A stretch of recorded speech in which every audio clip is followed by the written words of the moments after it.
Oi, vamos lá. Hoje eu tô aqui com uma história infantil, a Chapeuzinho Vermelho. Infantil e ela foi da minha infância, né? Só que eu vou fazer uma analogia em cima da história de Chapeuzinho Vermelho. Como é que a gente pode observar como funciona se a gente olhar de fato com a visão mais real do que lúdica, o que a história de Chapeuzinho Vermelho quis nos passar. Então, a história de Chapeuzinho Vermelho nos remete a uma situação onde muitas vezes acontece isso com a gente. Quando a gente tem um propósito, né? Quando a gente tem uma missão para cumprir lá. E nessa missão a gente vai estar fazendo algo de bom, tanto para a gente como para o outro, e com isso a gente está cumprindo a missão, sempre vai existir bloqueios, sempre vai existir pessoas que nos façam que a gente desvie esse caminho, mostrando para a gente um outro caminho, o qual apresenta-se como um caminho mais fácil e mais rápido. Sim. E pela história das nossas vidas, a gente já se encontrou assim, aonde muitas vezes a gente acreditava que aquela pessoa que a gente encontrava pelo meio do caminho de um projeto, de uma conquista, aquela pessoa estava muito ali mais para nos ajudar do que nos atrapalhar. Sim. Porque quando a gente percebe a história de Chapeuzinho Vermelho, o lobo mau poderia simplesmente comê-la, devorá-la. Por que fazer com que ela mudasse o curso do destino dela para ir lá só comer a missão dela, aonde ela ia se realizar? Porque ela estaria fazendo o bem, ajudando, fazendo com que a pessoa se sentisse feliz, se sentisse bem, se sentisse lembrada. Porque a presença, né, e o afeto do alimento faz com que qualquer pessoa adoentada se sinta melhor, se sinta querida, sinta que ela precisa estar ali pelaquela pessoa. E na história de Chapeuzinho Vermelho mostra muito isso. Aí a gente volta lá para a base. A mãe dela falou: não ouça ninguém, não fale com estranho.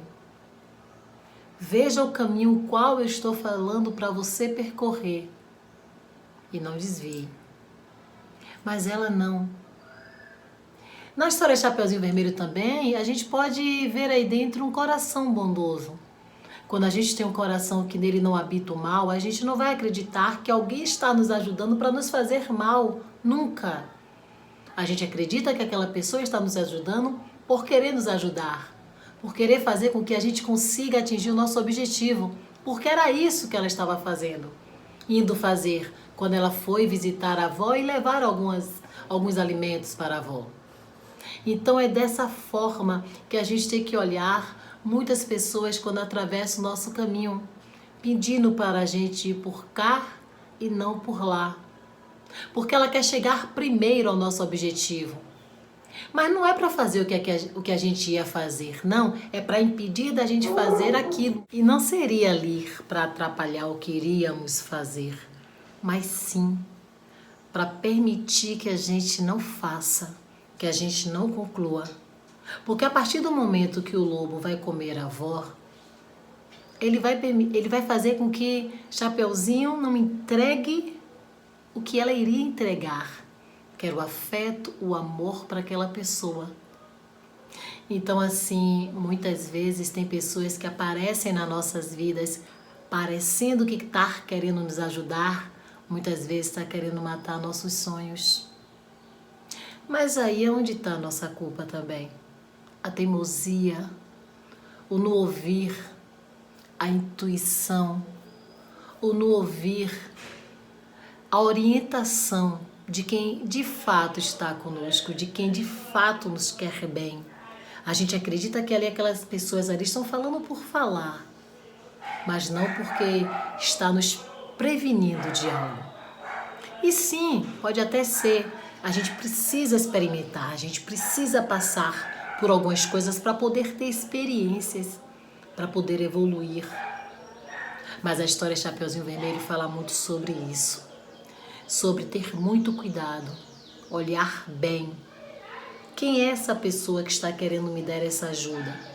Por que ela está mandando eu desviar o caminho qual foi orientado para o qual eu tinha que passar para chegar até a casa de minha avó, da minha avó, ou chegar ao meu objetivo? Então é muito sobre isso. Porque se a gente parar para analisar, seria muito mais fácil o lobo mau comer a Chapeuzinho Vermelho. E não a avó. Mas não. Ficaria muito óbvio, ficaria muito claro o alvo qual ele queria atingir. E muitas pessoas fazem isso. Não vai diretamente até você. Vai por caminhos, por meandros, para que você seja atingido e que não pareça que foi provocado por aquela pessoa. Então, muitas vezes, a gente precisa se apegar e acreditar que estar ali nos orientando, nos coordenando, nos supervisionando, a nossa base, que nos amam de verdade. E não pessoas que a gente pode encontrar pelo caminho. Há um ditado que diz que o caminho perfeito nem sempre é uma porta larga, às vezes é uma porta mais estreita, que quando você entra, você encontra de fato as coisas boas, até chamada de paraíso. Então verifique isso. Quando você perceber que tem alguém que não tem nada a ver com você, que não está dentro do seu contexto, pode estar até vivendo ao seu derredor, mas não está no seu contexto, e essa pessoa quiser servir como orientador para a tua vida, suspeite, ligue seu alerta e volte algumas casinhas atrás e lembre do que foi dito a você e quem disse e qual foi a orientação. E dessa forma, pode até não acertar 100%, mas quando a gente age pela lógica, o erro é bem menor, beleza?